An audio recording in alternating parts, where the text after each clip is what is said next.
Hello, everyone.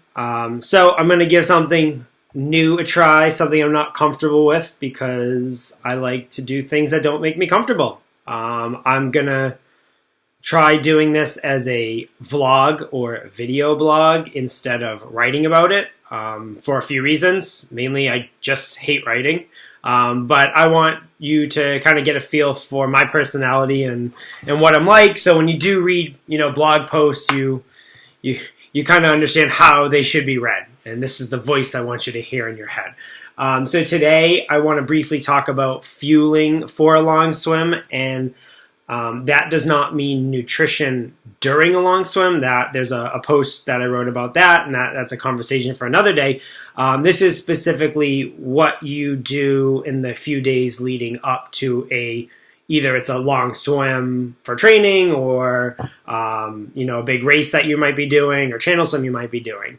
And everything I'm going to talk about is what works for me, and hopefully it will give you at least some ideas of regimens that you can play around with, and maybe they work for you, maybe they don't, but hopefully you'll start learning more about your body and what works for you and what makes you an optimal swimmer.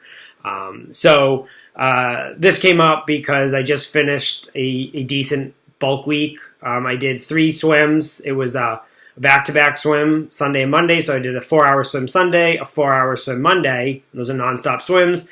I took 2 days off, and then I did another 5-hour swim on Thursday. So obviously that, depending on your training, that some people will look at that and be like, oh, that's insane. And other people will look at that and be like, oh, that's nothing. I do 100 miles a week. So that being said, for me, this is where I'm at. I might go a little bit higher on my peak volume week, but I'm probably not going above 40 miles for that week. So I found personally that carbo loading is the method that at least replenishes my fuel stores, so that when I go to do my long swim, I don't feel depleted. I make it through the whole swim. I keep my focus, and I finish feeling really good, and I actually don't really feel sore ever, which seems odd that if you swim, 2 4-hour days and a 5-hour day with not a ton of rest in between, you'd think you'd be sore, but for whatever reason, I guess I'm getting used to it, which is a good thing.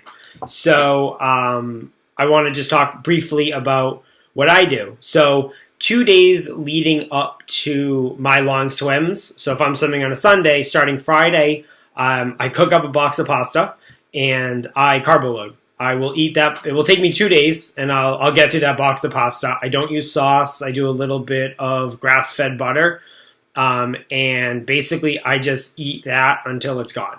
I'll throw in some eggs or tuna or other things into the mix, or vegetables as well, but the main thing is that I'm adding carbs to my diet. Normally, my diet it's fish and it's vegetables and potatoes for carbs, but that's pretty much it. I don't eat pasta regularly. The only bread I eat is like Ezekiel bread, which I guess it's carby, but it's not like pasta carbs. So I tend to try to eat more whole foods. For inflammatory reasons. I find when I eat more whole foods and I stay away from pasta and dairy and certain sauces, I just feel better. My joints aren't swollen. I'm not sore. So that's why I personally follow that diet. So the big difference between my recovery speed and loading weeks versus my big high volume bulk week is that I add carbs back in. So I'm going into bulk week kind of depleted because I don't have those fuel stores. Then I load them up at the beginning of the week or 2 days before my long swim, and I'll eat it over the course of the 48 hours. And then I go and I hit my long swim. And this, for me personally, works really well. So it doesn't mean it's going to work perfect for you, but for me, this works really well. So what I do is I'll eat the amount of the box of pasta over the course of 2 days, but I make sure to stop eating about 12 hours before I go to do my training swim. Mainly that's a GI thing. I don't want to have to use the bathroom in the middle of a swim. Once I get going, I don't really want to have to stop. So I like to make sure I go into the swim with basically I'm not digesting, empty, empty stomach so that I can really just focus on doing what I have to do, getting the swim done, and then going right, whether it's recovering for the next swim, or going into, a different type of swim, whatever it is, so be it. So that's what I do. And this works really well for me. There's a lot of thought shifting more towards, instead of carb loading, that's a thing in the past, we should be doing high fat, high protein, which it's not wrong. I tried it for a bunch of swims and it did not work. And when I say it did not work, it was an epic failure. All those swims that I did on the high protein, high fat, I guess loading, you would say, before my long swims, I had just miserable long swims. Mentally, I wasn't focused. I felt depleted. I was tired. I just had nothing in me. Now, this could be where I was in my training, but I do believe that since I did it 3 or 4 times and then I switched back to carbs for a few, I don't think it really was training related or being run down. I do believe it was the high fat, high protein just didn't fuel my body efficiently for the swim I was doing. And because I think it's my normal diet, my body's kind of used to it. So adding that something different really does help me. So that being said, doesn't mean high fat, high protein's wrong. I think it's important for you to go and try what works for you. So, if you have a plan that works for you, stick with it. But if you don't, and you're not really sure, you can try doing carb load for some, carb loading for a few of your swims. You can try doing the high fat, high protein. You can try something altogether. You don't have to change anything if you want. This is just something that over the past few years I've been playing with, and I finally found that this is what I used to do for triathlon like 8 to 10 years ago, and it worked then. So I stick with it, and I gave the other method a try just because maybe it would be better, hey? And it's worth trying to have a few bad training swims. I'd rather learn it in training and have it fail than try it for the first time right before a race and have a horrible race. So I recommend that you try, if you don't have a plan, try as much as you can, but in training, so that when race day comes, there's no second guessing. There's no thought process that goes into like, what do I eat before? When do I stop eating?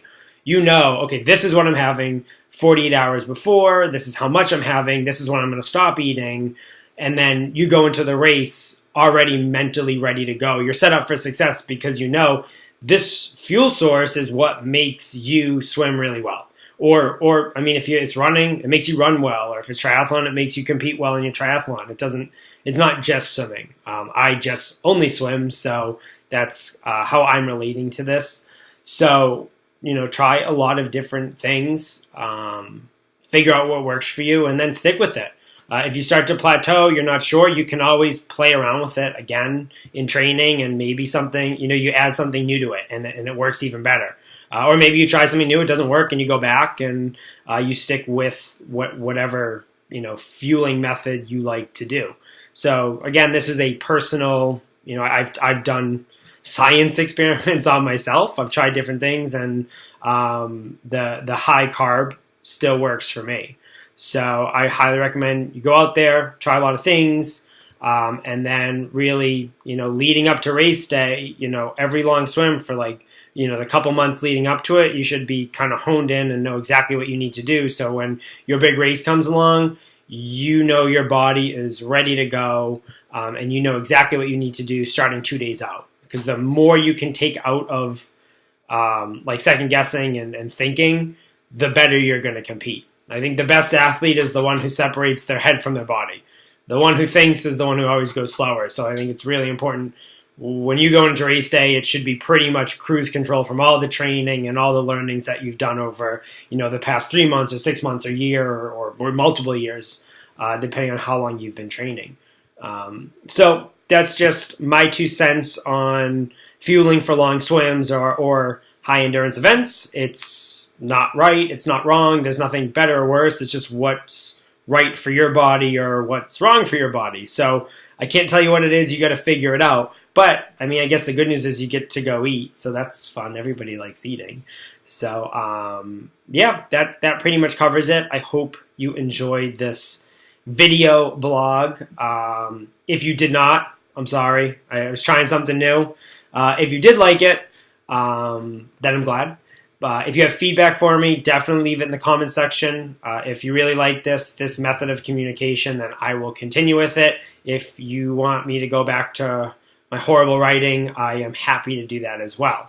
I'm here to make you happy and try to make you all better. So hopefully you found this helpful. If you have any questions, leave them in the comments. And if you have a training regime that's, or not training, but a fueling regime that's different, please leave it in the comments, because people are reading this and, I only gave, 1 or 2 methods, and there's a lot out there. So you might inspire someone to try something new, and someone who's struggling and hasn't found that perfect plan for them. And you leave it in the comments, and that might help them a lot. So you never know who's reading. So definitely feel comfortable leaving that in the comments section. And yeah, so I hope you found this helpful. I hope you all have a wonderful day, and just keep swimming. So I'll see you all later.